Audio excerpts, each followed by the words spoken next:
All right, everybody, Halloween's right around the corner, my favorite day of the year, and I wanted to cook up a special top 10 list for the occasion. Last year I did a top 10 1930s horror movie list, but this year we're going to get more personal, exploring my scarred psyche by looking back at the top 10 movies that absolutely fucked me up as a kid.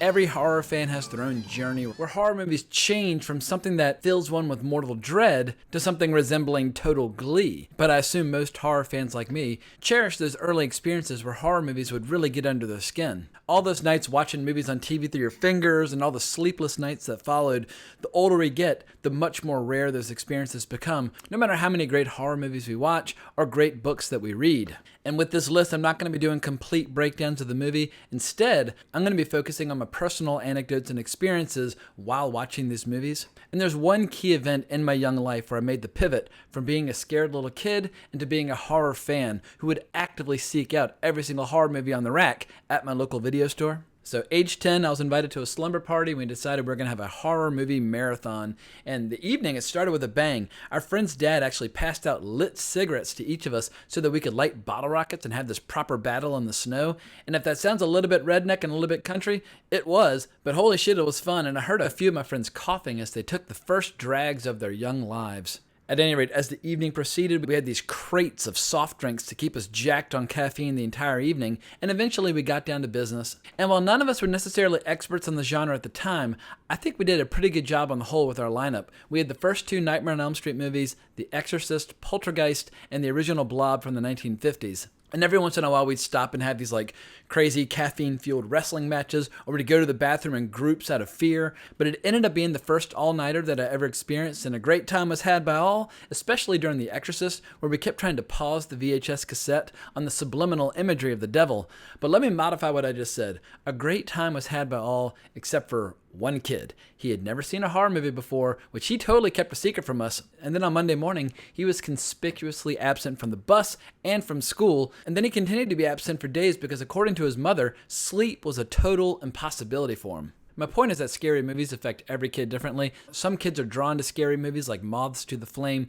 They like wearing masks. They like hearing ghost stories around a campfire, while other kids avoid the genre like the plague for the rest of their lives. And I'm not going to claim that the path that I took to my love affair with the genre is some sort of endorsement, but the horror genre has given me a lot of joy and excitement over the years, and now I look back on my early experiences quite fondly. So getting back to that slumber party, after that night, my interest in the genre just exploded, and soon I was up to my ears in Hellraiser, Evil Dead, Faces of Death movies, the remake of The Fly, all kinds of good stuff. Also, keep in mind that I saw almost all of these movies either on cable or VHS, with a few exceptions. I hear all the time that we need to preserve the theatrical experience, but I'd argue that there's something even more personal and intense sitting alone in a dark room watching a beat-up cassette where the resolution is so poor, it almost feels like you might be watching a snuff film. So let's get into the meat of this video now. A lot of these movies have not aged well, but some are just genuine horror classics that I like a little bit more each time I see them.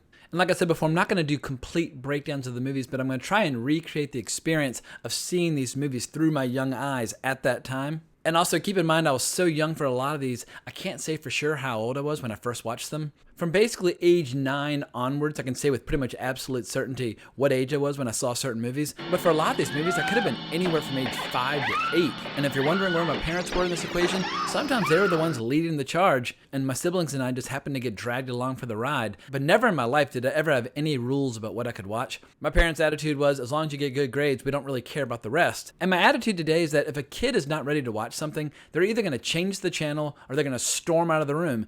And every kid is totally different. I don't think there's any silver bullet for what kids should be allowed to watch. But let's warm up this conversation with a few honorable mentions like The Children from 1980. Now I find the movie about as scary as eating a soft-boiled egg. But as a little guy, these atomic zombie kids with black fingernails were the stuff that nightmares were made of. And then there's the 1981 Canucksploitation cult classic The Pit, a movie that I still adore to this day. But in my more sensitive years, I was genuinely disturbed by this movie where my namesake Jamie, this awkward and pervy little kid, decides to follow his teddy bear's advice by feeding people to these little monsters in a nearby pit. We all have to go sometime. And there's some movies from this period where I'm embarrassed to admit just how much they shook me up, like House from 1986, a movie that today I find to be intensely stupid, but at age 10, it drove me out of the room, much to the surprise of my dad. Then there's The Hand from 1981, a largely forgotten Oliver Stone movie about a killer hand on the loose after Michael Caine gets his hand knocked off due to dangling it out a car window. And as a result, I stayed away from car windows for fucking years. The most embarrassing is Creepshow 2, specifically the segment based on Stephen King's short story The Raft from his book Skeleton Crew. I saw Creepshow 2 while sleeping over at a friend's house, and I was so disturbed by that one little bit that I ended up staying up most of the night, hiding in his bathroom with the light on, reading his collection of Power Pack comics. The weirdest honorable mention is the fantasy movie Excalibur, a movie that I saw so young, I kept getting it confused with Monty Python and the Holy Grail, which for some reason was also being played on TV at the time, and I kept stumbling into both those movies about halfway through, leading to a lot of uncertainty where I was never quite sure what kind of movie experience I was about to get. But enough of all that, let's get into it with my number 10, the comedy horror classic from director John Landis, An American Werewolf in London. The first time I saw this movie, I couldn't even finish it. I must have been about like 6 years old, but the dream sequence where David's family gets massacred completely wrecked me, as did the slowly decomposing body of Jack, played by Griffin Dunne. But something about the movie really got its hooks into me, and I kept circling back, and soon I was completely in love with the movie, and by age 10, I had the honor of meeting the star David Naughton, which for me was like meeting Elvis. But number 9, Cujo. This is a weird one because I ended up watching part of it by accident. I was spending the night at my grandparents, who were out for the evening for some reason. I was being looked after by a babysitter, and I'd already been put to bed, but I kept hearing her shriek and scream downstairs. So naturally I wandered down just to see what was happening, and my babysitter, rather than sending me back upstairs, immediately grabbed me and hung onto me like I was a security blanket, and she just started squeezing me as we proceeded to watch the bloody, gory climax of that movie. I was totally destroyed by the experience, but decades later I'd recover, circle back, and I ended up really enjoying the Stephen King novel the movie was based on, but St. Bernards, they still kind of freak me out. So, number 8.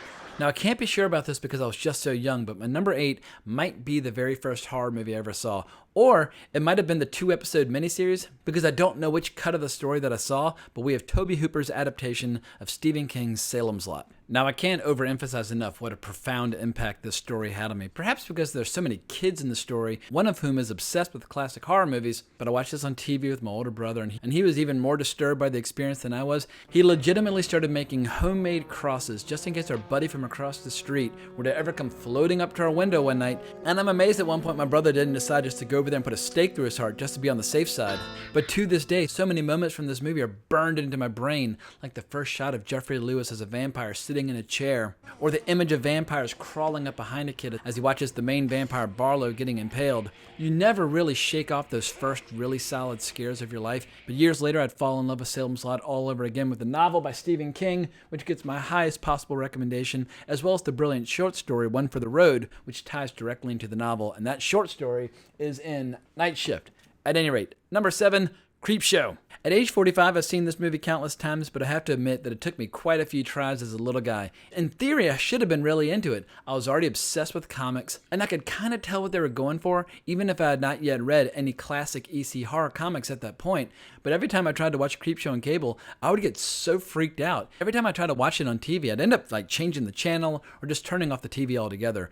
For some reason, that third segment, called Something to Tide You Over, was always the deal breaker, and just pulverized my sensitive little brain. But now, as a marginally more courageous adult, I've embraced the movie completely as one of the best anthology horror films ever made. George A. Romero and Stephen King, they truly brought out the best in one another, creating a movie which I think is just a delight from start to finish. But number 6, let's get into The Howling. It's always slippery territory when you're trying to talk about your first-time experiences on anything, especially when childhood memories can be so misleading, but I believe this was my first werewolf movie, and it was a doozy. The fireside boning session was one of the first times that my young, impressionable mind got exposed to that nice electric mix of sex and horror. To this day, one of my favorite entertainment combos, but 3 specific scenes are forever seared into my brain. That opening scene in the sketchy porn theater when Karen confronts the serial killer Eddie Quist, their second encounter where she chucks acid in his face, but the moment that I find to be bone-chilling up to the present day, one that sends chills right up my back and neck, is the shot where we see Karen's eyes glowing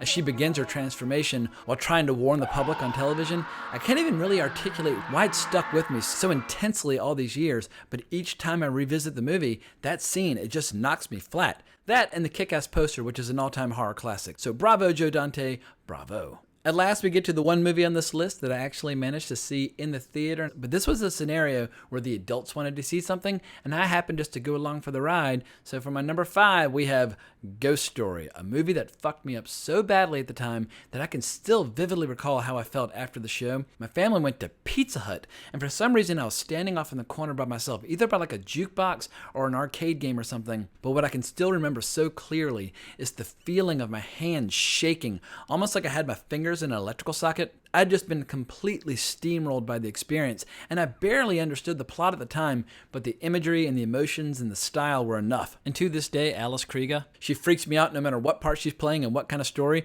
She's just so gorgeous and so mysterious. Also, I was only 5 when the sucker came out in the theater, so there's a very good chance that this movie might be the very first time I ever saw nudity in any movie, period. Another possibility is Stripes, but I saw that one on HBO, so it's tough to say with any certainty. But that's another topic for another day. But all sentimental affection for nude scenes aside, Ghost Story has haunted me my entire life, and one of these days I'll get off my butt and read Peter Straub's original novel, which I hear is absolutely extraordinary. And speaking of which, my number 4 is based on a book which I just started reading in honor of this year's Halloween, but The Exorcist. Often described by many aficionados as the greatest horror movie ever made, the movie almost didn't make the list. Not because I don't love it, because for years as a youngster I considered it my favorite movie. But remember, to make this list, the movie had to legitimately freak me out in a way that isn't necessarily fun or thrilling, but instead absolutely traumatizing. And watching it in the safety of a group of friends detracted from that aspect. However, The Exorcist is one scene that to the present day almost makes me vomit each time I see it, and it's not one of the most obvious. Like many people, I get the heebie-jeebies in hospitals, and this movie has the mother of all horrifying hospital scenes where Reagan undergoes a medical procedure called a cerebral angiography. I didn't go to medical school, so don't yell at me if I have the terminology slightly off. But basically the docs are taking pictures of her brain, but what kills me is the tone of voice of the doctor as he's describing to her how now she's going to feel a little bit of pressure. Okay, you're going to feel some pressure here. Now, don't move. Which is a euphemism for obviously you're about to experience agonizing pain, which we can clearly see as blood is squirting out of her neck. And to this day, I despise that kind of sugarcoating of language. I'd prefer a doctor just to say, this is going to hurt like a motherfucker and scar you for life. But it's just one of many reasons why this movie is one of the all-time great horror movies. And I'm having an absolute blast finally reading the book after all these decades of loving and adoring the movie. But it's time to get into the top 3. So for my number 3, we need to talk about John Carpenter. So by the time I was getting into watching movies, John Carpenter's career was really taking off. And as a little kid, I got exposed to pretty much all of his movies, but it's hard to know in what order because I was just so young. Halloween, The Fog, The Thing, I saw them all at roughly the same time. But as much as Halloween might have unnerved me and as petrified as I might have been of the ghosts in The Fog, it was The Thing that really just tore my brain in two. My dad's younger brother was a Laserdisc collector in the early 80s, and he used to show movies on this great pull-down screen, which for me seemed genuinely futuristic. And for whatever reason, my dad and my uncle, they loved watching this double feature of Walter Hill's The Warriors, followed by John Carpenter's The Thing. And meanwhile, they'd be feeding me and my siblings as much Domino's pizza as we could eat. And I cherish these memories, but I can still vividly recall that first screening of The Thing, where I absolutely had no fucking clue what was happening, and I couldn't follow the plot at all. All I knew was that I was seeing the most nightmarish imagery imaginable, and that at any second, any of the characters in the movie, or even the dogs, could just erupt in all these disgusting, terrifying ways. And to this day, a few key shots still have the power to take me back in seconds to my childlike awe when I experienced this extraordinary movie for the first time.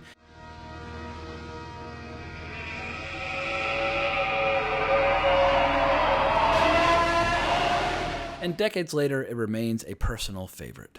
Number 2, we have A Nightmare on Elm Street. While most people remember Freddy Krueger as a massive pop culture celebrity in the latter part of the 80s, what a lot of people forget is just how scary the first movie was, especially for young, budding horror freaks.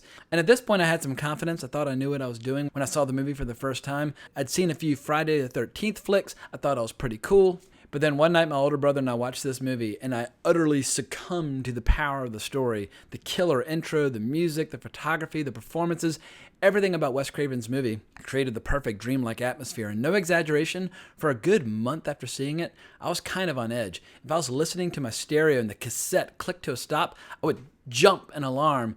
And I think what really got to me was how on that first viewing, I thought Tina was the hero of the movie, and then she got completely eviscerated. And so from that point on, I knew that no character was safe from Freddy. But then this weird thing happened.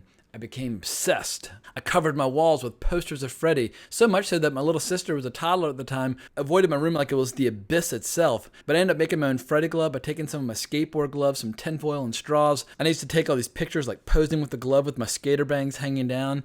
And from that point on, Freddy was just like a superhero that we were all rooting for. But in spite of how the franchise changed and evolved in the subsequent movies, I've never forgotten the raw power of that first impression, where I was totally floored by a genuine horror classic. And finally, we come to my number one, a movie that nearly put every child on my street in therapy, Poltergeist. This was the first time after watching a movie where my dad had to sit me down and explain to me how movies aren't real, that they're made up by people, and it's just a big game of pretend. And I had to hear this because sleep was an utter impossibility after watching this on HBO. I must have been about 6 or 7 at the time. And I think kids react to horror movies in a much more intense fashion when there are children who are part of the action of the story, because that tree sequence and that goddamn clown, they really got to me. And I think the clown got to everybody. I know adults who are pushing 50 at this point who still don't like clowns because of that movie. And watching it now as an adult, I love it even more. There's something about merging the directorial talents and instincts of a horror maestro like Tobe Hooper with the commercial sensibility of Steven Spielberg as a producer that resulted in just pure magic. And now that I come to the end of my list, I have to kind of pat my childhood self on the back for stumbling accidentally into the work of so many great directors and storytellers. We have on this list the work of people like John Landis, Tobe Hooper, Stephen King, George A. Romero, Wes Craven, Peter Straub, Joe Dante, John Carpenter, and William fucking Friedkin. I wish I had managed to discover David Cronenberg a little bit earlier, but by the time I saw his movie The Fly for the first time, I had transitioned into the period where I was feasting on horror movies. I was reveling in them. I was really enjoying them, not getting wrecked by them. But all the same, I think I did pretty well for just an average movie consumer who didn't know his ass from his elbow when it came to knowing who the directors were behind certain movies. But that is all I have for now. I hope you enjoyed this sentimental journey through all my childhood trauma. It was all worth it in the end, and I remain a horror junkie to the present day. And when I hear about parents not letting their kids watch scary movies, I feel this deep swell of pity for those kids, some of whom could potentially discover something that would give them a lot of joy in the years to come. But the big question is whether or not I would ever be courageous enough to tackle the movies from my teenage years where I had my first early awkward sexual experiences, but I might have to do that like with a blacked out screen and a voice modulator. Otherwise, I'd be too embarrassed to go all out with all the juicy details. But until I get the courage to make that video, I hope you enjoyed this video. If so, please remember to like the video and subscribe. But I can't thank you enough for watching. But more importantly, as always, onwards and upwards.